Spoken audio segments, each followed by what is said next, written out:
আজকে আমি তোমাদের ইতিহাসের 4 মার্কের অধ্যায় ধরে ধরে জাস্ট দুটো তিনটে প্রশ্ন করে লাস্ট মিনিট সাজেশন তোমাদের জানিয়ে দেব। তোমাদের আমি প্রথমেই বলবো যে আমি যে প্রশ্নগুলো জানাবো তোমরা অবশ্যই সেই প্রশ্নগুলি কিন্তু ভালো করে তৈরি করবে।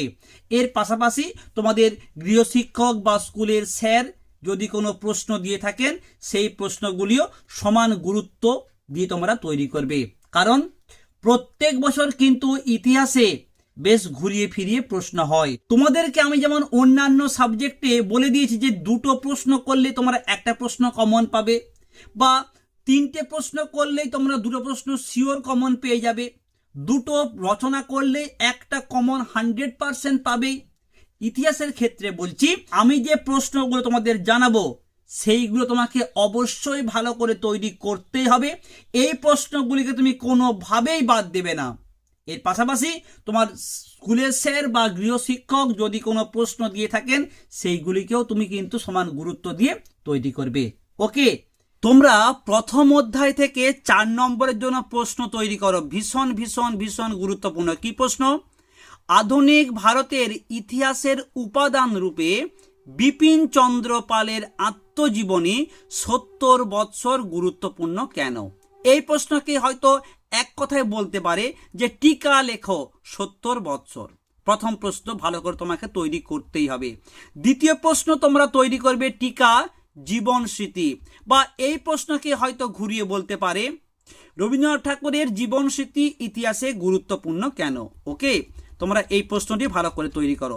নেক্সট তোমরা টিকা তৈরি করো জীবনের ঝরাপাতা, বঙ্গদর্শন পত্রিকা কিংবা নারী ইতিহাস চর্চা। মোস্ট ইম্পর্টেন্ট একটি প্রশ্ন। তোমরা এই অধ্যায় থেকে নেক্সট প্রশ্ন করবে সরকারি নথিপত্র কিভাবে আধুনিক ইতিহাস চর্চায় সাহায্য করে। মোস্ট একটি ইম্পর্টেন্ট প্রশ্ন।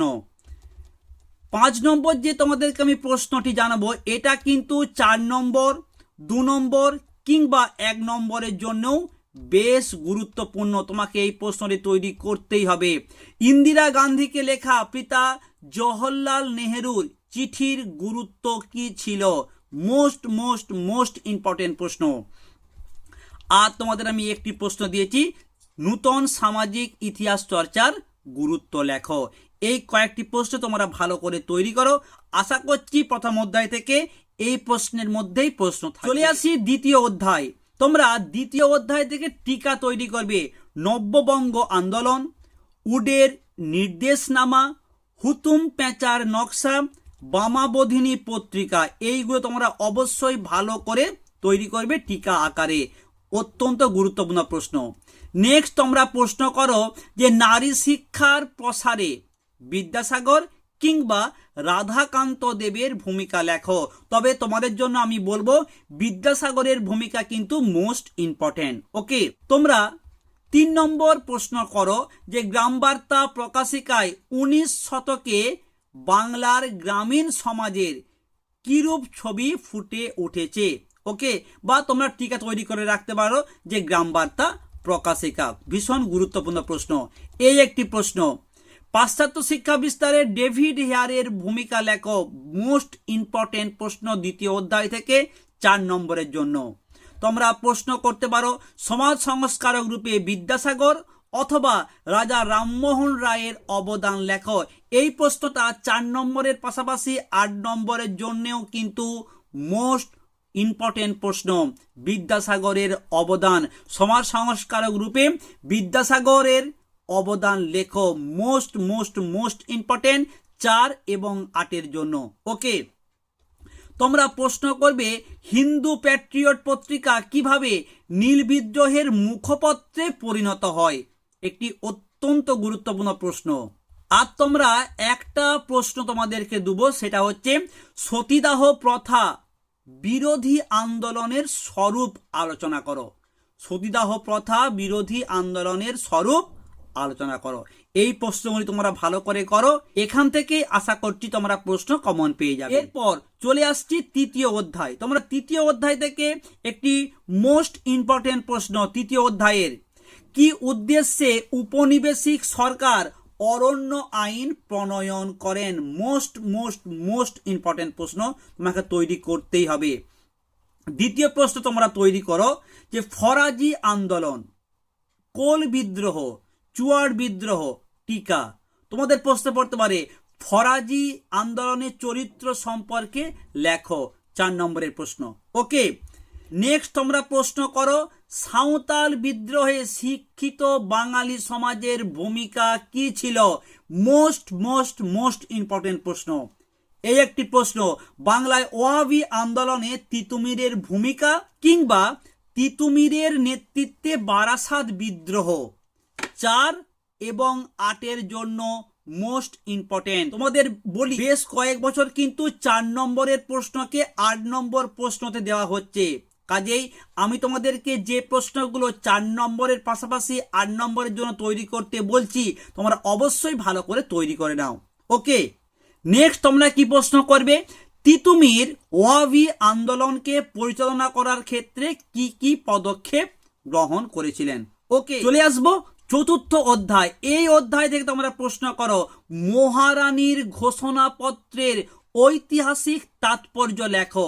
টিকা না দিলেও এই ধরনের প্রশ্নকে কিন্তু ঘুরিয়ে দেওয়া হয় যে মহারানীর ঘোষণাপত্রের ঐতিহাসিক তাৎপর্য লেখো। তোমাকে মহারানীর ঘোষণাপত্র টিকা ভালো করে তৈরি করতেই হবে। নেক্সট তোমরা প্রশ্ন করবে ইলবার্ট বিল বিতর্ক, ভারত সভা, হিন্দু মেলা, টিকা। এই একটি প্রশ্ন, গোরা উপন্যাস টিকা লেখো। কিংবা তোমাদের প্রশ্নকে ঘুরিয়ে দেয়, বলতে পারে যে গোরা উপন্যাসটিতে রবীন্দ্রনাথের যে জাতীয়তাবাদী ভাবধারার পরিচয় পাওয়া যায় তা আলোচনা করো। দেখো তোমাদের কিন্তু আমি এই প্রশ্নটাকেও মার্ক করে দিয়েছি 4 কিংবা 8 জন্য মোস্ট একটি ইম্পর্টেন্ট প্রশ্ন। কারণ আমি তোমাদের এই বললাম যে 4 নম্বরের প্রশ্নকে কিন্তু এখন 8 নম্বরেতে দেওয়া হচ্ছে। ওকে, তোমরা প্রশ্ন করবে 1857 সালের বিদ্রোহের প্রতি শিক্ষিত বাঙালি সমাজের কিরূপ মনোভাব ছিল?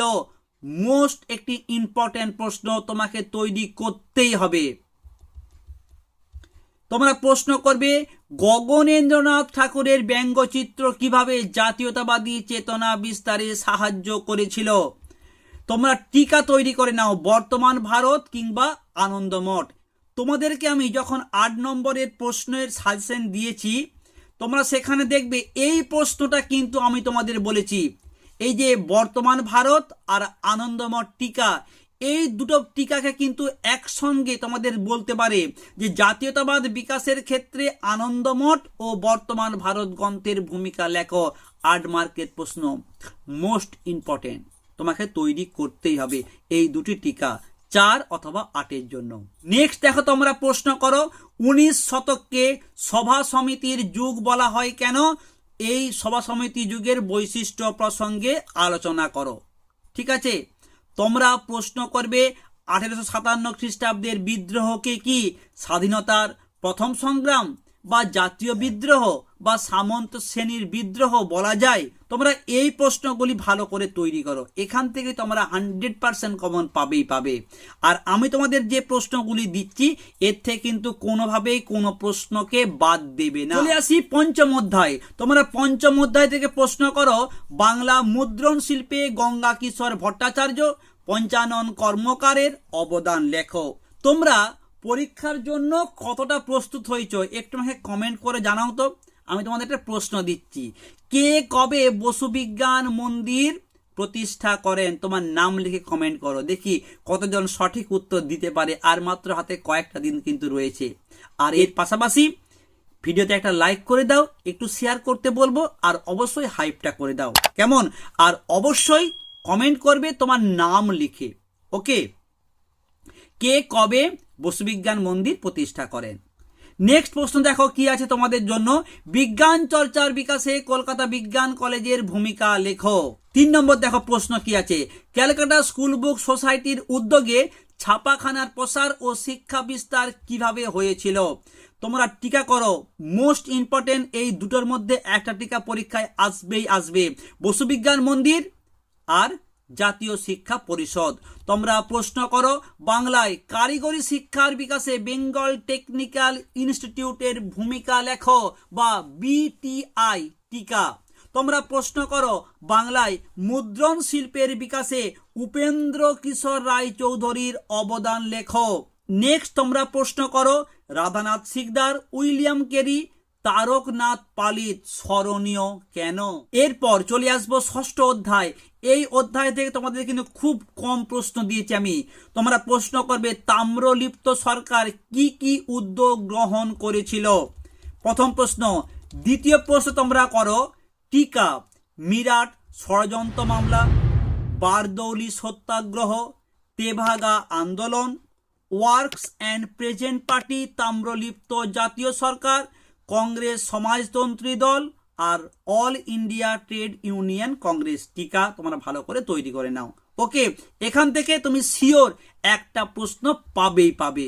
নেক্সট তোমরা প্রশ্ন করো অসহযোগ আন্দোলন কিংবা আইন অমান্য আন্দোলন আর ভারত ছাড়ো আন্দোলন। তোমাদের যখন আমি 8 মার্কের সাজেশন দিয়েছি সেখানে কিন্তু আমি এই প্রশ্নটা উল্লেখ করেছি যে অসহযোগ আন্দোলন, আইন অমান্য আন্দোলন কিংবা ভারত ছাড়ো আন্দোলন, এই তিনটের মধ্যে কোনো একটা আন্দোলনে শ্রমিক বা কৃষক শ্রেণীর ভূমিকা লেখো।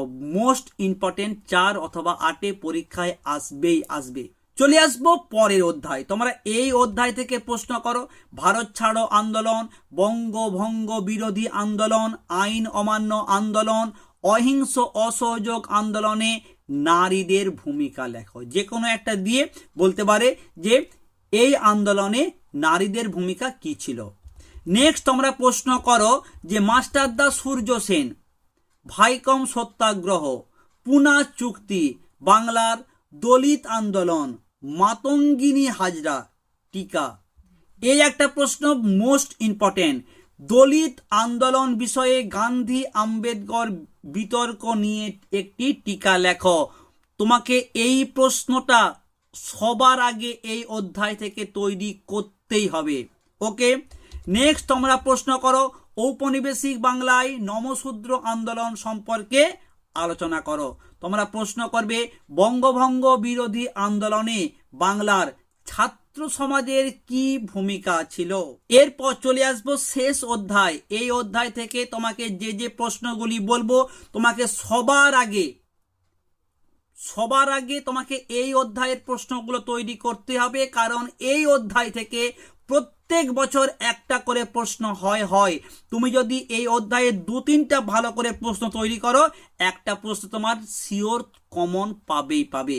এইভাবে কিন্তু কেউ বলে না। আমি তোমাদের বলছি এই অধ্যায় থেকে যে প্রশ্নগুলো দেব এবং তোমাকে বলে দেব কোন প্রশ্নগুলো করলেই একটা প্রশ্ন তুমি সবার আগে কমন পেয়ে যাবে। প্রশ্নগুলো দেখে নাও।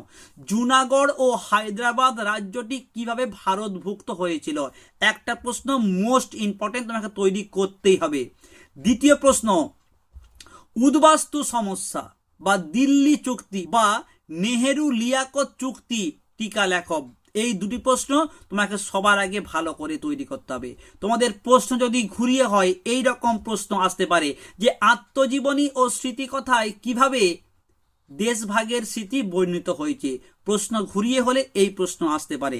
না হলে তোমাদের প্রশ্ন করো দেশীয় রাজ্যগুলিকে ভারতভুক্তির জন্য স্বাধীন ভারত সরকার কি কি উদ্যোগ নিয়েছিল।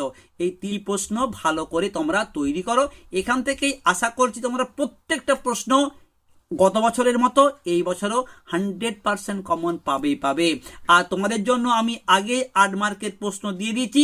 তোমাদের সুবিধার জন্য দেখো স্ক্রিনেতে সেই ভিডিওর লিঙ্কটা চলে এসছে, অবশ্যই দেখে নাও। সকলের জন্য রইল অনেক শুভেচ্ছা।